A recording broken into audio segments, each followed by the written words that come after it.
It's the TTP Field Manual podcast. Oh. Hey everybody, it's me, it's Joshy, it's your boy. Just me today. What does that mean? Means I'm probably just going to be talking to you a little briefly about some bloody Space Marines, because that's what apparently is quite popular these days with fans new and old alike, is them bloody Space Marines. But today it's going to be about Space Wolves. And frankly, I cannot fault the hype. Oh boy. Space Wolves, if you've been, listening to previous episodes, we here at TTP weren't exactly anticipating this new range of Space Wolves that have come out, and oh boy, is there a range. We've gotten leaks of the Codex, we've had a decent amount of epic heroes and generic unit sculpts that are unique to the Space Wolves being announced, and it's pretty fantastic. Have maybe 3 people in my not that substantially sized playgroup they're like, yeah, if I did Space Marines, I'd pick Space Wolves. And I can't blame them. If you look at Blood Angels have that sort of, how would I put it? They got a bit of a sadness to them, a bit of a melancholy. You can't help but feel bad for them as they fall to their thirst and their rages, despite being rather noble. You got the Dark Angels, they're paranoid and they're secretive, but that's the fun, Space Wolves, nah. None of that sappy boy hour, none of that secrets and hidden agendas. Space Wolves are exactly as they appear. They are just legendary warriors with a almost unhealthy splash of Viking mannerisms and culture, just 40k. You've got sagas and deeds, and I'm pretty sure their main fortress is just one big old mead hall that they regale one another about tales and adorn the walls with trophies of slain enemies. Most of the characters are named after a wolf or a great wolf or some snowstorm or something along that nature. Some of these characters, they have giant thunder wolves, that follow them around as pets into battle. The bloody homeworld of Space Wolves is called Fenris, for crying out loud. The main character, poster boy Space Wolf that we'll talk about today, one of his puppy dogs that is as large as a rhino is on our planet, is called Fenrir. It's so obvious and to the point of what these guys are. And I'm pretty sure they're going to be a bit of a menace on the tabletop too. Their rules, they look a bit scary. These guys might be up there for top tier Space Marines. Sorry, Ultramarines. Anyway, yeah, it's just me today. My lovely co-host is away once more with work, with his big boy job, keeping in mind this is a hobby for us. As the person who doesn't sleep very often, I can just squeeze one of these in when I feel like it. I'm just opening up my little Warhammer Pokédex and pulling out a character. I am lore guy after all. And I'm just going to tell you about some Space Wolves. Look, we got some epic heroes that have been, put up as part of this release wave for Space Wolves 10th edition Warhammer 40,000. We have 3 epic heroes that have been in the hobby, the game, the setting for almost as long as the game, the setting has been around. We have Logan Grimnar, who some people, including myself, jokingly call Santa Claus or Space Santa, Santa Wolf, something like that. He's the chapter master, he's the big honcho. We have Arjac Rockfist, a swole, mega Chad, as the kids would say, big Terminator character who is the personal bodyguard to Mr. Logan Grimnar. And we have their other friend, Njal Stormcaller, who is a fantastically, wonderfully powerful psyker, but these are Space Wolves. They're not called psykers, they're not wizards, they're priests. They're rune priests. They channel the weird. None of that psyker stuff. No, runes. And they'll slit your throat if you call them otherwise. But before we get into them, I just want to remind you all that we have an Instagram. It is the TTP Field Manual. We also have an ongoing book club series where every month and a half, we are going to be doing an episode exclusively dedicated to discussing and dissecting a particular book. We'll take turns picking which book is being read. I'll choose, Jonny will choose, a friend of ours will choose, etc. We just last episode had Fulgrim, the Horus Heresy Book 5. Book 5 is a bit of a sort of a distraction. I think you don't really need to read 1 through 4 to actually get the big takeaway from the novel of Fulgrim. But if you don't really want to read it, you can listen to us talk about it. We are going to read its somewhat sequel novel, Book 32. I think Book 32. It might not be. It could be less, could be more. Angel Exterminatus, where Perturabo of the Iron Warriors, alongside our good buddy Fulgrim and his Emperor's children, who are already pretty corrupted by Slaanesh, are teaming up to explore what is the Angel Exterminatus. It's a big mystery, you'll have to find out. And thirdly, look, I know there's Warhammer flipping everywhere. You go on YouTube, it's in your suggested feed. You open TikTok's in your suggested feed. We know all the hits. You know all the big names. But if you're listening to us, please know that we, especially me right now, appreciate the heck out of you. It would do us a load of good to share it with your mates. Tell your friends. Send it to your friends. Tell your local game groups about us. Leave a review on your podcast app of choice. We are on just about all of them. We've had already people reviewing us on Spotify. That's really nice. Just do it. And I'll give you a cookie. Okay. So, Space Wolf characters.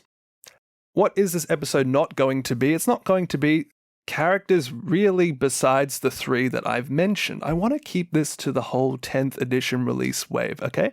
But speaking of 10th edition release wave, we're not going to actually talk about the Codex. I mean, we could, but that's always more fun when I can discuss it with my good buddy Jonny, who's away right now, sad face.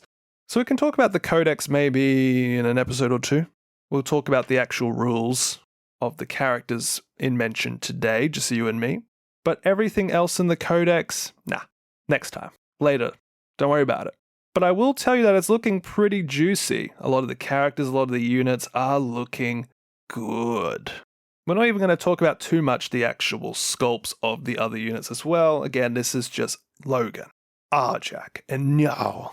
If you like this episode, you can always go find us on Instagram or somewhere else if you can find us and just say, hey, we enjoyed the Space Wolf characters. Tell us about them other boys. Ulrich the Slayer, Lucas the Trickster, Bjorn the Fell-Handed. We'll do it, or I'll do it. But Logan Grimnar is big boy, numero uno? Anyway, number 1 on the list today is Logan Grimnar. He is the old wolf. He is the High King of Fenris. He is the Fang-Father. Dude is ancient by Space Marine standards. Space Marines can live hundreds of years, but being top of a chapter as its master for hundreds of years, going up against all sorts of things, and Logan Grimnar definitely does go up against almost everybody, and still being alive is ridiculous. This fellow is what you would imagine like old King Thor from Marvel to look like. He is hulking in his own unique Terminator armor, draped with wolf pelts, runic charms, skulls around his neck. His beard is braided white. His hair is flowing white. He wields this huge, fiery axe into battle. Once upon a time, he was pulled on a floating chariot, which is why people called him Santa Claus. His new model doesn't have that. His brand new model is the mother of all tactical rocks. Sometimes when they put out these character models, they want them to look imposing. They put them on like a little rock. They're surveying the battlefield. They got 1 foot up on the rock. But Logan Grimnar has this sort of pose of a Primarch, you know, the rowboat Gilliman, the lion.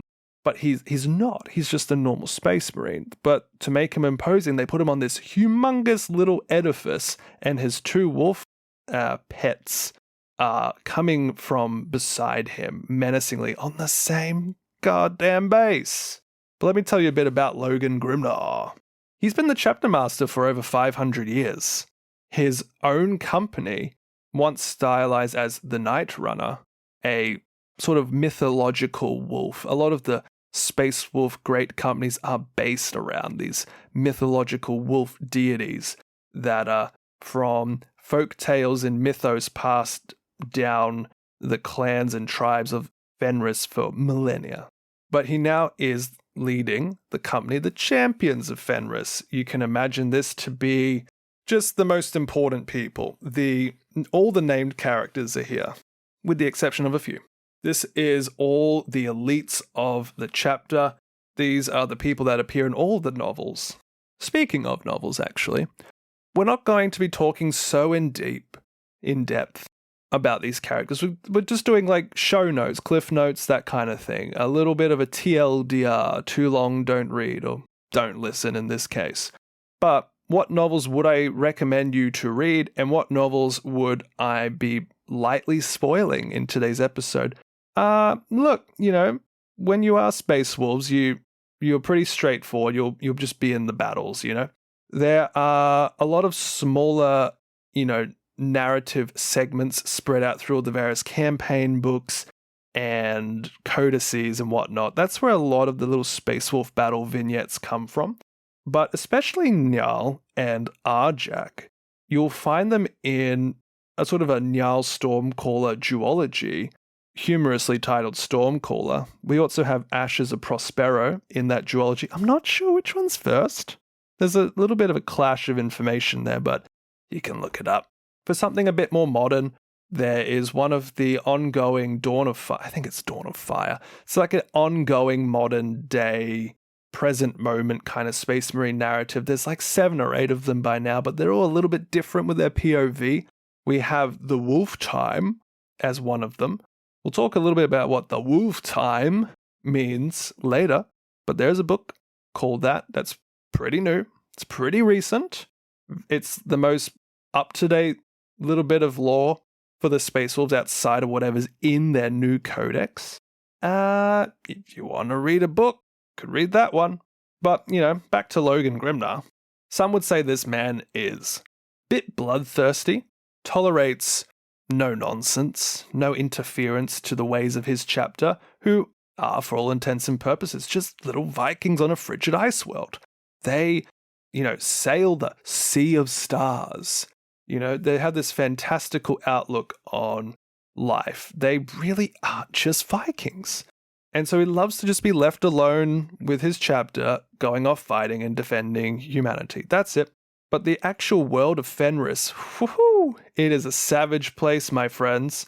In the early hundreds of the 41st millennium, specifically around the early 300s, Logan Grimnar, before he was a Space Marine, would basically be caught up in a little sort of civil war with his tribe and some other tribes, and was the last one left of his fellows, and was actually selected by an onlooking member of the Wolf Priests. Wolf Priests are like the spiritual leaders / healers of the Space Wolves. They're the apothecaries / chaplains rolled into one.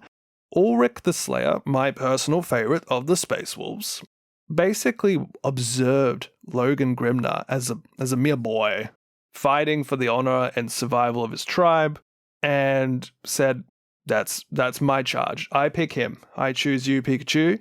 He will make a great Space Wolf. Logan would be very successful in not only his sort of initial sort of training rite.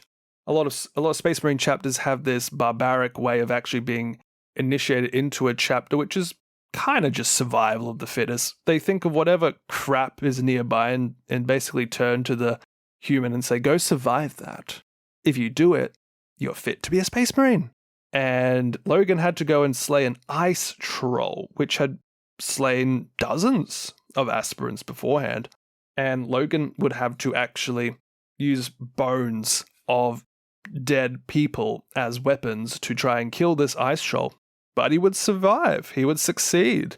he would very quickly rise up the ranks of the sort of initial sort of classifications of Space Wolf warriors, blood claws, grey hunters, sort of initiates and normal, warriors in other chapters. He would fight chaos cults and, save a commander, get a promotion. He would be one of the last, to be on a battlefield fighting off orcs. He would get a promotion, go into a new unit, Very much just, he survives, his enemies don't. His superiors might sacrifice themselves or be assassinated. Logan avenges them. It's not a super in-detailed story. It's got a bit of that epic hero, Logan defeated the chaos cultists responsible for slaying the previous wolf lord, blah blah, wolfman. It's a lot of that. And I don't think that makes for a particularly compelling audio narrative, so I'm just saying that's what happened. But Logan would very quickly gain the appreciation and respect of his peers, eventually in 100 to 150 years' time, ascend to the role of Great Wolf, which is Chapter Master, because they're unique. This chapter's very unique. And from that, despite his bloodthirstiness, his, barbaric nature, his natural-born charisma, all of this would see him as a great leader, but his first real test as Great Wolf would actually be the first war for Armageddon. Now, Jonny and I, mainly me talking, Jonny listening, went at length about all the wars of Armageddon. Why would I bother repeating myself? You can go back and listen to Armageddon Outta Here. That's an episode title, talking about all the wars of Armageddon. But something we didn't talk too much about was what happened after the first war for Armageddon. A sort of civil war between the Space Wolves and the Ecclesiarchy, the Inquisition, that kind of, the normal people. A bit of a civil war would occur because post-First War for Armageddon, the Grey Knights, the Inquisition, they're trying to silence witnesses to chaos, to the real hidden power of the Inquisition, the Grey Knights. And the Space Wolves are like, man, nah, just stop doing that. Stop killing the defenders of humanity. Stop killing tech priests and pilots and ships. You're being an idiot. Even though you could sort of see the Inquisition's reasoning. If you believe in demons, then you're susceptible to possession, etc. But the Space Wolves are like, we'll fight off all opponents. Duh. So naturally, they're at a bit of a crossroads. And now the Months of Shame, as it's called, it's just a fancy title for several years of back and forth, hit and run. Eventually, the Grey Knights would request parley, that old fun term, with the Grey Knights. Logan Grimnar would board the Grey Knights cruiser only to be, under attack by the Grey Knights. There was all a ruse. And to the Honourable Logan Grimnar, that's horse crap, frankly. And Logan Grimnar personally slew one of the Grey Knight Grand Masters for breaking this law and just being an insensible twit. A couple years later, or maybe a little, soon after, I'm not 100% sure, Logan Grimnar would find that Fenris, the homeworld, was kind of under attack and would then just sort of yawn and think, are you guys not done yet? And he would go and slay the Inquisitor responsible, and mustering then the Space Wolves for a bit more of an upped anti-war. And it required one of the very honourable, venerable dreadnoughts of the Space Wolves, Bjorn the Fell-Handed, to say, buddy, calm your tits. Maybe don't fight the whole Inquisition. Maybe go with peace. You've made your point. And yeah, peace was established, even though over the years you would end up with these little missionaries and auditors of the Ministor and being like, hey, what are you guys up to? Boom. And they were never seen again. There's a lot of that. Now, the first war for Armageddon, even though it's, was written about a long time ago, in terms of years ago it was written, it's actually pretty, recent-ish in the actual tapestry of narratives, because a lot of early 40k was kept in this sort of, 1 minute to midnight style narrative where it's all on the cusp of defeat and total annihilation. Nowadays, it kind of progresses forward a little bit more. But the first war for Armageddon would be not so much later, lead into an even bigger narrative threat for old buddy Grimnar. Abaddon the Despoiler of Chaos fame would be doing his 13th Black Crusade. Now, the 13th Black Crusade would be targeting Cadia. Cadia is an Imperial Guard world, which was pretty much the main defender against the Eye of Terror. Eye of Terror, a rift in reality where the forces of chaos would spill out of and go and beat up the real space and the slightly more positive-minded humanity. Logan Grimnar would actually be designated as Supreme Commander of the general fighting across the planet. And some would say without his leadership, it would be a much worse loss. They did lose, but not necessarily because of Logan Grimnar. He did a pretty bang-up job. If that's a good phrase, I'm not sure if that's a good phrase. Now, he would do that, but it wasn't really his story. The fall of Cadia was Cadia's story. He was just there. There would be a couple of campaign books that would come out not too far out of this sort of moment in publication history called Warzone Fenris. Now, back in the 10,000 years prior Horus Heresy, the Space Wolves would be largely responsible for the destruction of the Thousand Suns. They would survive, but kind of not really. And the Thousand Suns never got over this. And I don't blame them. But after 10,000 years, they decided, coincidentally around the time where Games Workshop made the Thousand Suns a playable collectible army, that they would go and besiege Fenris.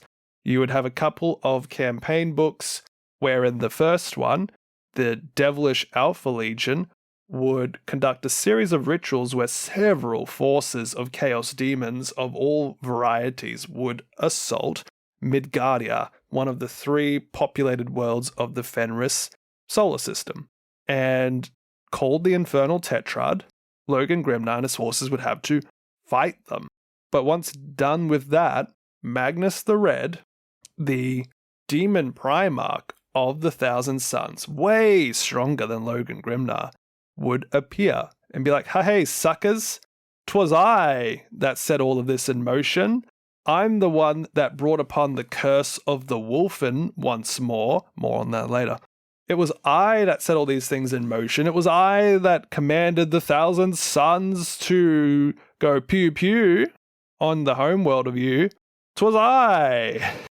And, Logan Grimnar had help. He made good with the Grey Knights, brought them on board. Made good with the Dark Angels, brought them on board. It was a big conflict. Now, I have not mentioned Logan Grimnar's big ol' axe, the Axe Morkai. The Axe Morkai being another of the big wolf deities of the Space Wolf pantheon.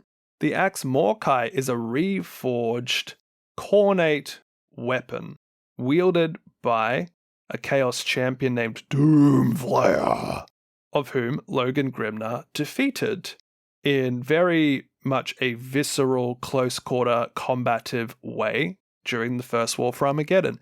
Doomflayer broke Logan's weapon, so Logan just took his and had the Iron Priests, those are the Tech Marine equivalent of priest, he would have them reforge it to more resemble a Space Wolf axe. But it's on fire, and it's a bit chaos-tainted, but Logan don't care, he's incorruptible.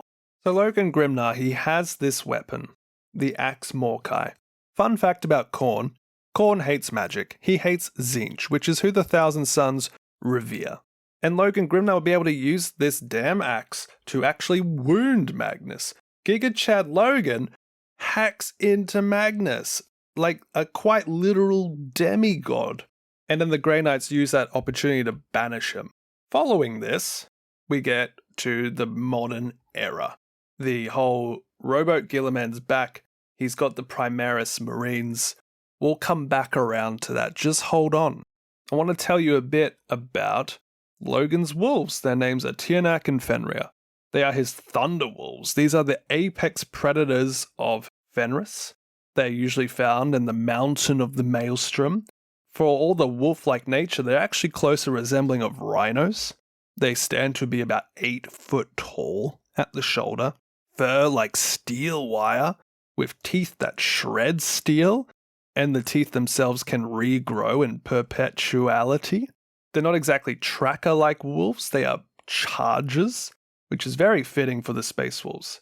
They don't like to mess around with their foes, they actually like to just rip the heads off of whoever they're fighting. And if you were a space wolf being inducted into the Wolf Guard, which is the honor guard, terminators, etc., you are almost beholden to try and make one of them your pet. And it's up to you if you want to then further augment them with adamantium jaws and bionics and the like. So that's terrifying. Oh, and also Logan's armor is an old relic which heals itself. I think that's pretty neat. No wonder he got so old. So I've told you a lot about Logan. I think it's time we tell you about his best friend, Arjac. Arjac Rockfist. Not exactly his best friend, but I'll explain why he's special in a sec. Arjac Rockfist is sort of known as the Man Mountain, or the Anvil of Fenris. Dude is a Hulk. He is large. He is a great, stoic, giant warrior that is kind of torn of purpose between forging stuff and building things alongside the Iron Priests, as well as the battlefield. Now, Arjac, he's not the most special of characters. He's a very straightforward character, and that is he doesn't really give up. He will fight for hours, if not days, if need be. He will defend Logan and his other brothers alike, no matter what. He would be selected by Logan Grimnar to be his champion when Arjac was found to defend the Iron Isles from a freak part of nature called Kraken Spawn. Look, Fenris is filled with all sorts of nasty beasties. Kraken Spawn swarms this sort of temple where a bunch of Iron Priests had ignored the environmental signs that this was going to occur, and the Iron Priests were quite overrun. Some of the more senior Iron Priests said, look, we can't deal with this, we got to lock the temple down. But in doing so, they would be condemning hundreds of people outside. Arjac didn't really like this, but he wasn't going to argue with his seniors. Instead, he grabs his hammer, smashes a hole in the side of the temple wall, goes out, and defends his fellow kindred as they flee inside the temple. And then he and a handful of men are then defending this breach for hours against these chitinous, scything-limbed aquatic monstrosities. 2 hours later would pass where Storm Wolves? Yeah, I think Storm Wolves are what they're called. The flying troop transports of the Space Wolves would descend from their fortress to reinforce these fellows of theirs, and they would find buried under this mountain of carcasses a lone warrior still plugging the breach with his own body, swinging that thunderhammer of his still, lightning arcing off of it, his armor rented, his life nearly over, and the Wolf Priest would save him, bring him back to life, and then Logan would say, You are my guy. And that's kind of Arjac. Now, Arjac, as I said, doesn't really have too much of his own character, but he would sort of do this defensive, stoic warrior, never being overrun. This would happen a few times. At the Battle of the Weeping Stars, for example, where a Space Wolf strike cruiser was struck down, Arjac would be dragging his brothers free from the burning craft, despite the craft burning down around him. At the Mirrored Gate of Valdon 9, Arjac, fighting off a bunch of Tyranids, would fight and slay so many of them, grabbing their corpses and plugging the gate. So thickly that the Tyranids themselves would be slowed in their advance. I don't know about you, but that is a big Chad move. Now, there's a little bit more about Arjac besides that, but I'm going to come back around after I talk about Njal, which sort of unites the three. I will tell you, though, that Arjac wields the Anvil Shield, which is kind of just a heavy storm shield, but he likes using it to bludgeon and crush the heads of oncoming enemy combatants. That's cute. He is also Thor, and by that I mean he's got a thunder hammer that he just throws, but the thunder hammer has a little teleporter inside it that is keyed to Arjac's gauntlet, and so he'll throw it, and then it'll just come back, just like Thor. He doesn't quite have the charisma of Thor. I would say that's closer to like maybe the Logan Grimnar old wolf style, but Arjac has the Thor hammer. It's called, however, the faux hammer. Yep.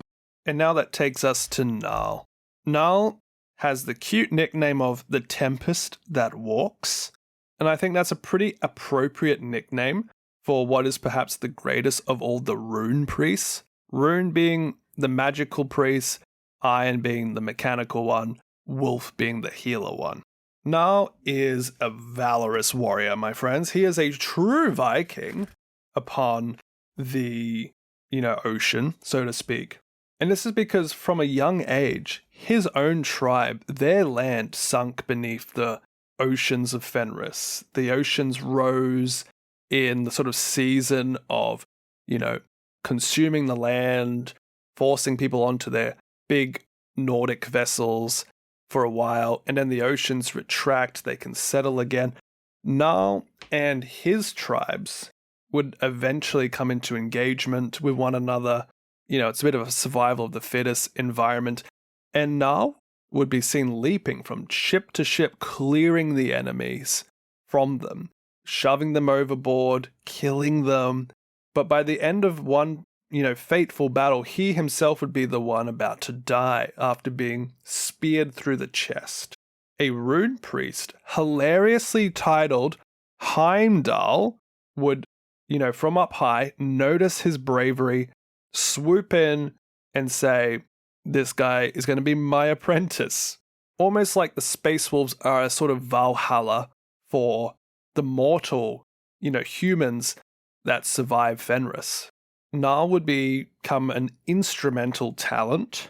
He would pretty quickly avenge his master who was slain by a Khorne bloodthirster, a greater demon, with a psychic ice storm so potent that the bloodthirster was torn apart on the blizzard winds and scattered across Fenris as just chunks. Njal's power is freaky. He embodies a sort of a naturalistic magic where he commands the storms, conjures lightning, snowstorms, earthquakes, that kind of thing. Now, much like the others that we've talked about today, Njal's narrative doesn't have so much technical stuff going on. He saves, this space wolf, he defeats this bunch of chaos, he fights against this Xenos race. Something I do like about him is he does have a cyber raven, a mechanical animal in a way, or an animal that is turned into like a mechanical-ish pet. The cyber raven's called Nightwing. It likes to peck the eyes of his opponents, but also, sort of see far and relay information like a good little raven.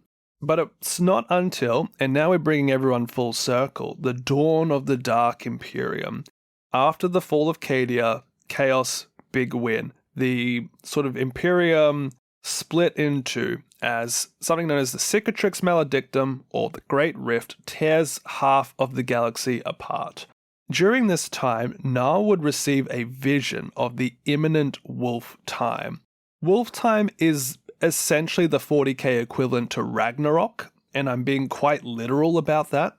This is a vision wherein a son of the Allfather, yes, I'm being serious, Allfather being the Emperor, would return, and Logan Grimnar would have to face the Orc Prophet of the War, Gazkul Thraka, wherein he would lose.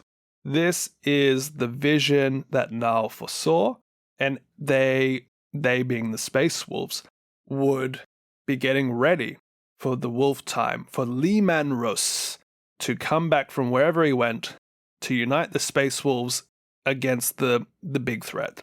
But the vision was a little skewed, and the son of the Allfather would be actually Guilliman, bringing to them the Primaris reinforcements to that chapter. Logan Grimnar, little distrustful, didn't quite like this at all. You know, some of the original legions don't really like that Guilliman once upon a time broke up the legions post Horus Heresy into smaller chapters. And the Primaris, they weren't necessarily Fenrisians. Why should they be Space Wolves? And Logan Grimnar would be quite dour. He would then, start to go seek out Gaz Thraka.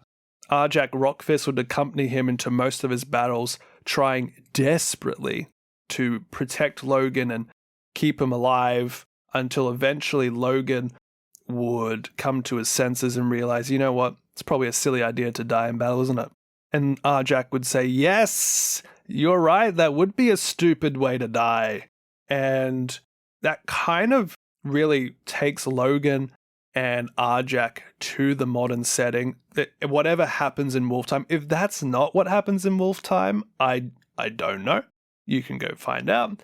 But that's sort of where Logan and Arjac are in the narrative. They're, sort of in this sort of protracted war against the orcs. The big orc empires of the galaxy, that's the Space Wolves threat to deal with. And I like that a lot, that sort of savage v savage nature.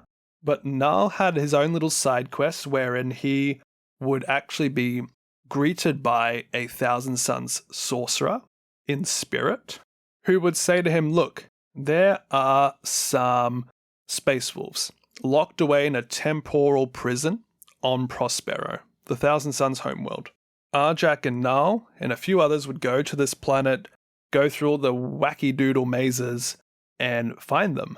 Except this was part of a long protracted quest of certain Space Wolves to sort of find all the little mutated aspirants who didn't quite mesh with the whole Space Marine organ transplant things and would become these sort of feral, wolf-ish, werewolf-like Space Marine people called Wolfen, a very divisive addition to the lore, let's say. I don't blame people for being a little divisive on them, but I do like the little werewolf angle where they're kept as this sort of black mark on history that they don't really talk about, kind of like how the Dark Angels have the Fallen. But yeah, Njal and Logan, Arjac, all these people would be trying to find the Wolfen. Njal goes back to Prospero and actually saves a bunch of old Space Marines locked in a time maze that were kind of the first company to actually exhibit the Wolfen characteristics, funnily enough.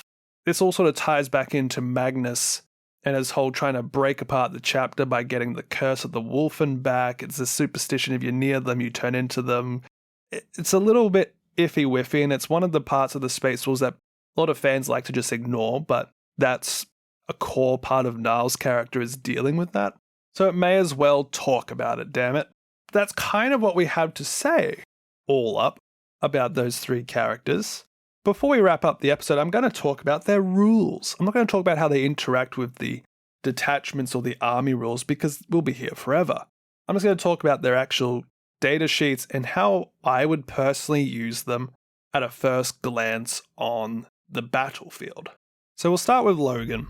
Logan's got his beautiful 10th edition miniature, which is really nice because his previous miniature was a 7th edition mini, whereas on the Santa Claus sleigh. Before that, he had his 3rd edition mini, where he does look a little bit goofy, and he doesn't have his cool-ass wolves. But his 10th edition mini has his cool-ass wolves, and he's giving off maximum aura vibes, as the kids would say.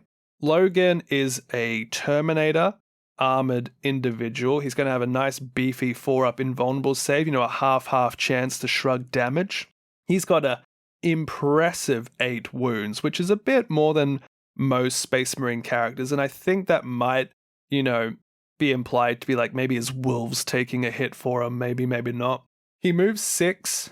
He's T5, so he's actually, despite his save and wounds characteristics, his actual toughness rating, what determines the likelihood of an attack getting through, he's weaker than some of the epic characters from other races. Like, some of the Chaos characters are a bit higher, Primarchs are much higher, some of the alien races are higher, but Terminators are gifted with that juicy 4-up invulnerable save.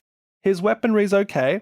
He's got his axe, he's got his big sweep and striking profiles to deal with either tougher targets or more of a wider unit.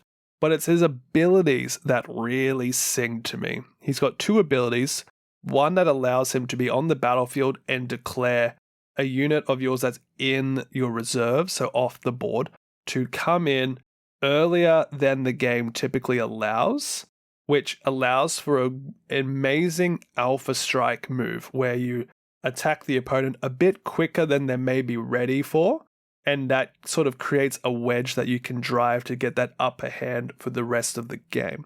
It's called the High King of Fenris, and he says, "Oi, Arjac, bring your boys and go get them." And that's kind of how I would run that, is having Logan and Arjac in your army, each of them leading a unit of Wolfguard Terminators. The Wolfguard Terminators, equip them with Storm Shield so they have a bit more wounds to keep specifically Logan alive, so that his aura ability, his second ability, goes off, called Guile of the Wolf. If your opponent is using stratagems, which are abilities you spend actual resource points to use, kind of like a stamina bar or something in another type of game, you basically just automatically increase the cost. Most of the stratagems will have a 50% increase by going up from 1 to 2, or a sort of a 30, is it 33? I can't math, but going from 2 to 3. And so your opponent will think twice about using stratagems near him. And whilst his, I would say his attacks aren't, for someone of his stature, they're not the most craziest thing out there, but it's his utility that is fantastic. His High King of Fenris ability is going to bring, especially Arjac, to come in and be an absolute menace. And his aura ability is going to create this sort of pseudo forward vanguard part to your army and just be a big headache overall for your opponent. So let's talk about Arjac. Arjac, Noon miniature, really cool pose. I love his beard. He's bald, but he's got the most glorious dark-haired beard. His pose is just combat ready. His Thunderhammer is supposed to be quite large, but I think it's not really that large. Maybe as a one-handed hammer, I guess you could say it's quite large. But it's got the runes on it, and his armor is battle damage, and he just looks really tough. Arjac is, again, a Terminator. He's got his T5. He's got his 4-up invulnerable save. Only 6 wounds. So he's almost as beefy as Logan Grimnar. But you're going to want to use Arjac with that deep strike ability and go for some sort of head-hunting, take out your enemies' characters as quickly as you can. And that will keep your Logan Grimnar alive a bit longer if you can take out key threats. Arjac's hammer, faux hammer, both ranged and in melee, have crazy keywords. Anti-monster and anti-vehicle 3+. So hit on 2s, you have to hit and then wound, rolling a d6 each time. On a 2 up, he'll hit, and then on a 3 up against vehicles and monsters, he'll automatically wound, but he'll also get precision, which is if you're going to actually fight a character unit. Let's say your opponent's got a Chaos Lord, he's in a bodyguard unit. Your attacks don't have to go through the bodyguard, just you can go straight for the Lord, which is usually beefing up the unit, right? Arjac's hammer should kill them. And if you're fighting vehicles or monsters, you'll do a good amount of damage, probably. A nice worsening of the saves and a high damage potential. Now, Arjac also has 2 abilities. He's got the Anvil of Endurance, which means if his unit starts to suffer casualties in the fighting phase, so when you're in the melee, there's a 50-50 chance they can fight on death. That's going to be really good to make your opponent think twice about trying to charge Arjac's unit on their turn and trying to soften Arjac's threat before you can use them effectively, because there's a good chance the unit will still be able to do an impressive amount of damage. Arjac's second ability, Champion of the Kingsguard, is just if you're fighting a character unit, you can reroll the hit and you can reroll the wound. And so that combined with his foe hammer in melee is going to be almost a guaranteed bunch of attacks that your opponent's characters are going to have to save. And once they fall, it's only a matter of time before the wolves go "Arr, arr," and eat everybody else. That's going to take us to our third character of today, Njal Stormcaller. Njal has been in the game a long time. He's been here since the 2nd edition, maybe even earlier if you consider the epic scale. But Njal's brand new model does so much justice to his model of old. Whereas before he looked a little goofy, but still fitting in with the overall vibe, now he's this intimidating little presence. It looks as if he's conducting a storm, standing stoic, holding his staff two-handed in front of him. He's got his cyber raven flying off of the top of him. He is ready to go. Now, Njal does have a slightly worse defensive profile at 4 toughness and 4 wounds, but he still has a 4-up invulnerable save, and that's because he's a character. They're all gonna bloody have one. But he moves faster, and he has a couple of psychic abilities that is going to help non-Terminator units to actually do some other stuff, and letting those bigger hammer pieces actually get the main objective, if you will, done. Get up into the enemy's face and beat them up a bit. Njal is going to most likely be leading either a unit of Blood Claws or a unit of Grey Hunters, just the standard Space Marines. His core ability that I think is worth keeping in mind most of all is called Windwalker. He's going to give his unit an automatic 6 to the move as a guaranteed advanced move where you increase the movement of the unit. And he's going to give the unit Assault, which means if you do that advanced move, you can still shoot with your guns. Normally without Assault, you can't. And you have a pretty interesting setup here. Njal could either lead Blood Claws, which are more of a melee threat, but they're not that strong. So you can almost guarantee, about 13 inches of movement. And then the Blood Claws ability is the unit can both advance and charge, which isn't normal. Advancing and charging is huge. And if you can feel like bringing a 20 squad of Blood Claws led by Njal, you're having close to 80 to 90 chainsword attacks going into a unit and being just this huge tar pit, maybe on a secondary flank of the battlefield. You are going to tie up stuff, and you are going to hit chaff and other objective monkeys of your opponent like a thunderous convoy of blades. And that's cool. You could instead go with Grey Hunters and move around the battlefield claiming objectives, holding on to objectives, and not necessarily trying to get into, a melee scrap. But they could still fight if you wanted to. Njal's second ability is Tempest Wrath.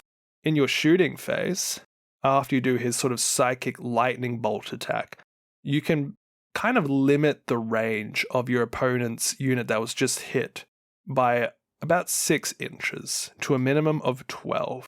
So you can handicap the actual range of a specific unit that maybe you're afraid they're going to unload all of their guns on, say, Njal's unit or a unit nearby. But if you just limited that range just enough, that threat is managed. And so Njal has a great bit of utility for bringing up maybe a secondary flank, while Arjac and Logan, if you're wanting to bring them all together. Not everyone loves bringing epic heroes. Space Marines are a bit more reliant on them in their divergent chapters than other factions in the game, in my opinion. Space Wolves is no exception. These guys love their epic heroes, maybe a bit more than the others actually. But if you're going to bring Njal, that's what I would recommend. You either bring them with Blood Claws and go clean up chaff and objective monkeys, or use Grey Hunters as a bit of a skirmish piece. And yeah, that's that's the tactics I had in mind. I had a quick glance of their new datasheets. Thank you, leakers. But that's going to come towards the end of the episode I got for you today. A relatively quick overview of 3 very important characters of Space Wolves that have been in the game for maybe longer than I've been alive. I've talked a little bit about the models, talked a little bit about their rules. I apologize if I've sounded a bit congested today. I'm dealing with the mother of all allergic reactions this week. Dust, pollen, you name it. I can't deal with it any better than I am. So if I've been congested for this whole hour, I do apologize. That's just living in my environment. If I sound good, that's great. I'm very happy to hear that. Next episode, I'm almost positive Jonny will be back in with me. We'll try and get a couple of episodes done at once, so we have a bit of a buffer in case he needs to go away again, which he does. He's a very busy boy. His job involves a bit of travel, a lot more than mine does. Mine's very local. I'm a clinician, he's not. I don't need to really travel for my job. Anyway, that's been the Space Wolf characters release as part of the 10th edition release wave. We will talk about the actual Codex as a whole and the release wave and whether or not we're salty they're one of the best range refreshers in 10th edition. We'll talk about it another time. But that's all I got for you today. Remember Book Club, Angel Exterminatus. Remember social media, TTP Field Manual. Remember, tell your friends about the podcast, your game group, even your local hobby stores. I'm sure they'll be down. Mine are. Hey, cool. All right. Thank you very much for listening. Y'all have yourself a wonderful week, month, year, saga, whatever you want to have. All right, Joshy out.